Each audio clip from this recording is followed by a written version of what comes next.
will be monthly to discuss programs and activities needed here. Just some of my ideas and talking with different people in the community, some of the things that we can offer, if that's what the community wants. Again, that's all up to the people in this room. We have jobs, all kinds of different things. You can read them for yourself. And plus whatever else I don't know about.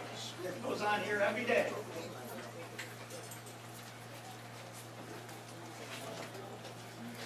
We're the civilized nation in the world. We give them jails, we have jails.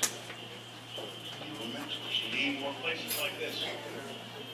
Where the community comes together and says to the young people in the community, especially in this neighborhood here, we care about you. Because you see, what these young people are seeing, not just a nice place to play basketball or computer rooms or run a software program. They don't see steel and cinder blocks alone. What they see are people who care about them. What they see are people who love them. What they see are people who have expectations of them and about them, will not let them fail. We do not have anything more important to do than protect youngsters like this and put them on the road to success. The choice is very simple. We either build our children, or build more jails. It's time to stop building jails and get back to what we know how to do as Americans, which is build our children.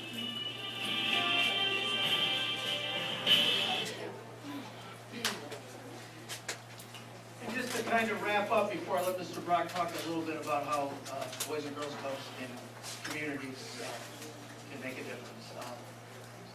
The Boys and Girls Clubs in Charlotte County has the ability now to offer and continue all historical youth and community programs here at New Operation Cooper Street.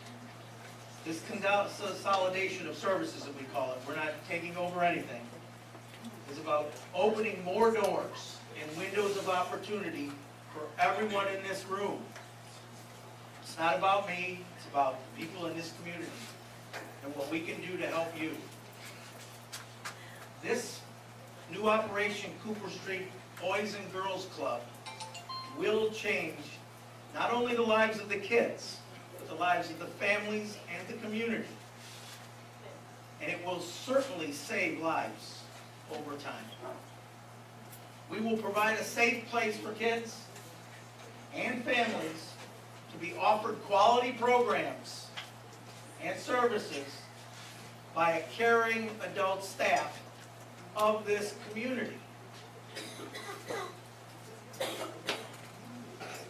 We've heard all the phrases, but it's true that it takes a village to raise that child. And the entire community must work together. We're going to need your help just like any other organization would. We can't do it without you. It will take all of you, and together this will happen. And thank you. At this time, I'd like to bring up Mr. Greg Rock, a former board member for the Boys and Girls Clubs of Lee County. He has some experience, about 14 or 15 years as a board member, about Boys and Girls Clubs in different communities throughout Southwest Florida.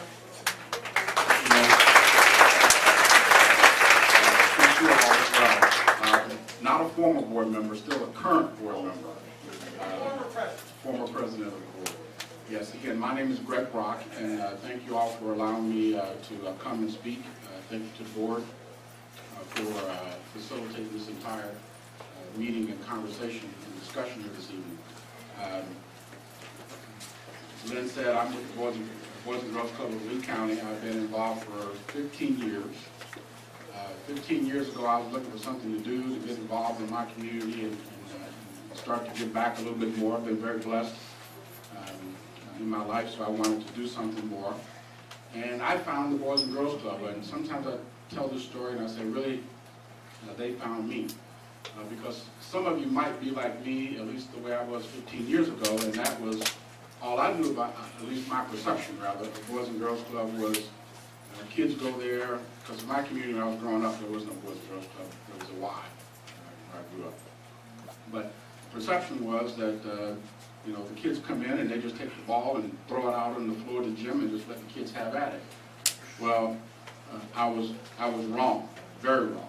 And that's one of the things that really got me involved in Boys and Girls Club is when I saw what they really did with kids. They're smart. The Boys and Girls Club, these programs, and these ways of things organized, really smart. They'll use fun to bring kids in the door because, you know, if it's not, kids won't come to the door. But they use fun to bring kids in the door. But when they come in the door, it's about all these other programs that Lynn talked about. The academic, the educational, the character, the leadership issues, programs rather, are the things that I think they do best. I think the Boys and Girls Club that I've learned over the years is without a doubt the preeminent youth development organization in the country. It builds character with our kids, it builds confidence. We've had so many kids give testimonials about what it means to them or what it has meant to them when they were growing up. You hear and see all the celebrities on the video, but the real life kids share those same type testimonials.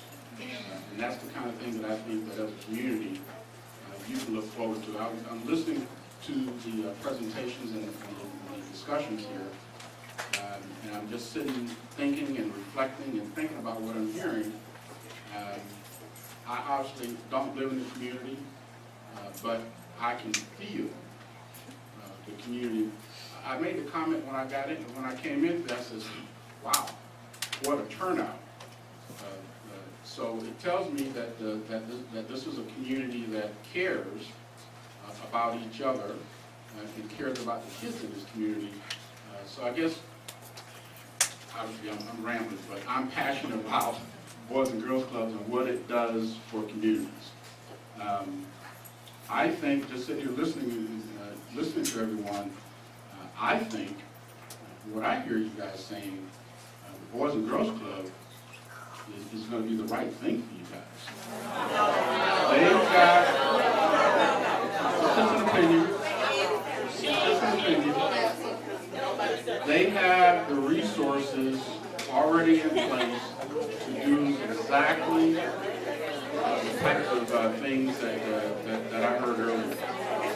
They have the resources, they have the relationships, the collaborations established that you guys can then just build on. And it may be, I'm just sharing an opinion, that's all, as someone from the outside looking in. But I think the Boys and Girls Club, you will not go wrong with, from a youth development standpoint, you will not go wrong with what the Boys and Girls Club brings to your kids. I think you can feel comfortable with that. With that,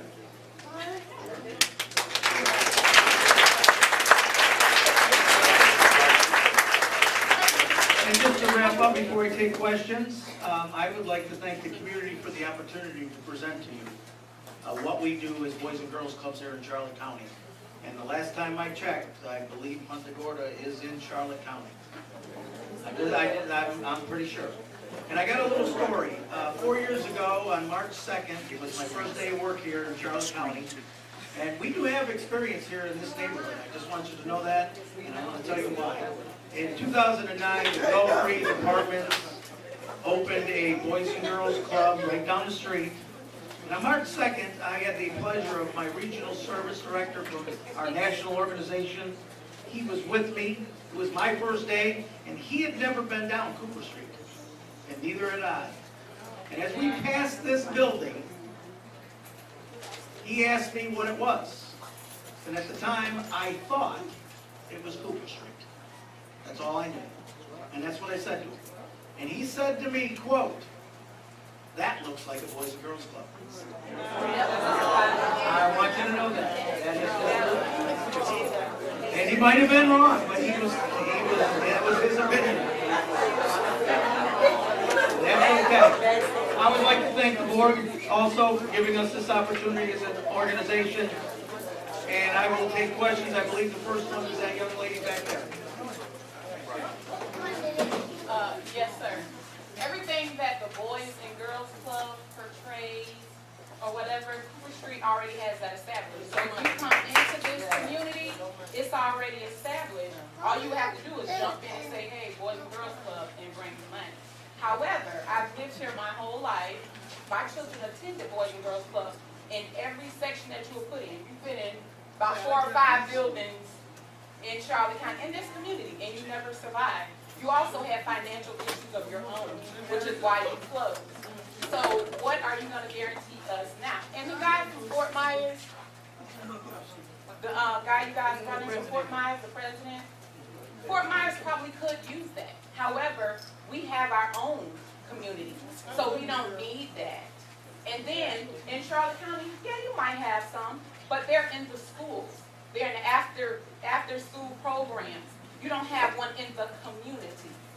So that's where all those kids that you got, those hundreds and hundreds, yes, those are for kids who probably go there, their parents could afford that. They don't need to. Here in this community, they stick together. They're sticking together. They've done it for a long time. They're not asking anyone to come in with new agendas. Every program that you're willing to offer, they offer it here now.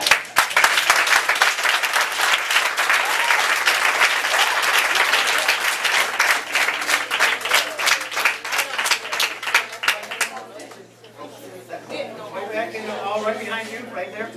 I would just like to say, I don't currently live here anymore. I live in Broward County. My children attend Boys and Girls Club. They actually attend one in Broward and one in Dade County. And I can honestly say, everything that you put up there and you say, these are programs that we offer, these are things that we're going to do, it's not the case. It looks good on paper, but in reality, every Boys and Girls Club, they don't have the funding. They do not bring forth what they say. My kids, when they go into there, they go in and, like he said, throw the ball. That's what my kids do. They have a room where they have a DVD player and a big screen. They watch TV. They have a pool hall. They go in there. All these other, the up to manhood and all those. I have never heard of any of those programs. None of them whatsoever. This lady right here had her hand up.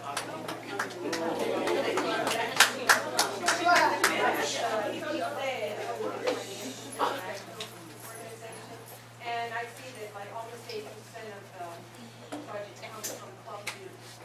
So what will this club do be to the national organization? It won't change what we pay already as an organization. And what would that be? You don't pay, we pay as an organization to our national, it doesn't affect what Cooper Street would have to do if we became here. We already pay it, so it's already a part of what we do no matter what year. We pay $4,500 a year. That's what you're asking. For Charlotte County. That would be included there. Because they'll be part of our organization, they'll be part of our. From fundraising and other activities to raise dollars, donor dollars. It has to, yes. Right here. Lady in the blue shirt, way back. I have 2 kids that went to Boys and Girls Club here in Charlotte County, and they didn't get half that stuff. I have my son back here but saying, but mommy, half the time they couldn't help us with our homework. What are you going to do here? What difference are you going to make here as opposed to Punta Gorda Middle? And another thing is, the prices vary from center to center, and the prices go up every year. Yes, you say $25, but is that $25 guaranteed? For how long? The one thing that we discussed with the board of through Operation Cooper Street, that coming in, that we would keep that cost at $25 a year. For how long? As long as we have it. As long as we're here. As long as we're here. We're not raising that money. That money's gonna be raised by the people in this room to offset that cost. Because that's what you'll have to do anyway. Right here. Next. Hi, good evening. Good evening. My name is Taylor Duckett. I'm a junior at the University of Miami, and I'm a product of this recreation center. I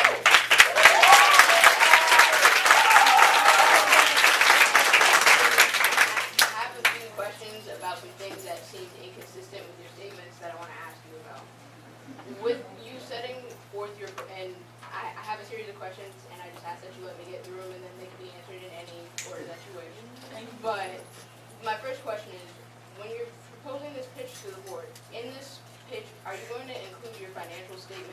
such as your balance sheet, your journal entries, and your income statement, so that we can see any bad debt expense that's been written off, because to my recollection, the recession that came hurt all nonprofits, and it's been a slow climb forward. So I feel if you're looking at this from a purely financial issue, we as a community need to know that you're financially solvent before we say yes, let's take over.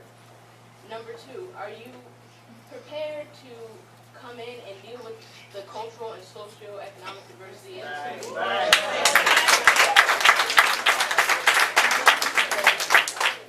This area is not like any other after-school program, and it has an entirely different demographic. And while everything you said there is great about academic and socially enriching their lives, but what are you going to be able to offer these children culturally? And my final question, that you mentioned that every $1 that your Boys and Girls Club spends matriculates $18 into our community, and that doesn't make good financial sense to me. So I would like you to please explain how that will work.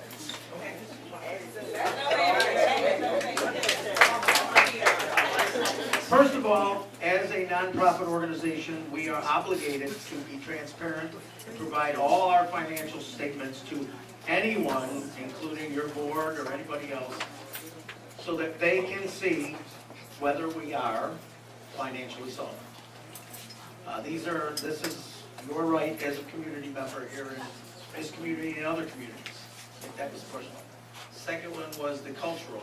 That would be provided by the community, because we're going to keep community people involved in providing the program and services here at New Operation Group. That was 2, right? Okay. Number 3 was the 1 to 18, Yes. correct? A survey was done in 10 Boys and Girls Clubs in the state of Florida of all different sizes, and it was a company that was brought in by our national organization to gauge the magnitude of the economic impact of Boys and Girls Clubs. That result, and those clubs, on an average, for every $1 spent by a Boys and Girls Club into the community, granted, it doesn't generate it, it saves that community $18 for every $1 spent. I misspoke, I was nervous, I misspoke. It saves $18. And 12 of those dollars come from the parents of the kids who come to the clubs. And the remainder? You said $12. Well, that's the majority of where that money is saved, is in savings to the parents and in other, like, expenses for us and every other organization. And in your calculations, were allowances for outliers with the different demographics made? Did you account? Yeah, they did a survey of different communities, of different makeups, different sizes, different cultural organizations, depending on inner city, small schools, wherever it was, yes. They did a group survey. They didn't do it here, so that number might be different here. But overall, the number that they gave us, that's what it is.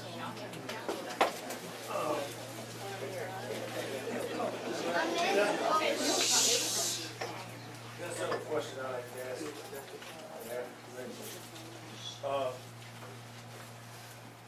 On your website, you charge on the gym $75. That is the program with truer kids in there. And it goes from 10, 20, 25, and $75. Can you tell me what that's all about? Okay. We do offer, and that's another question, and I apologize, first of all. We do, as somebody mentioned it, I'm not sure, it's one of the ladies in the back.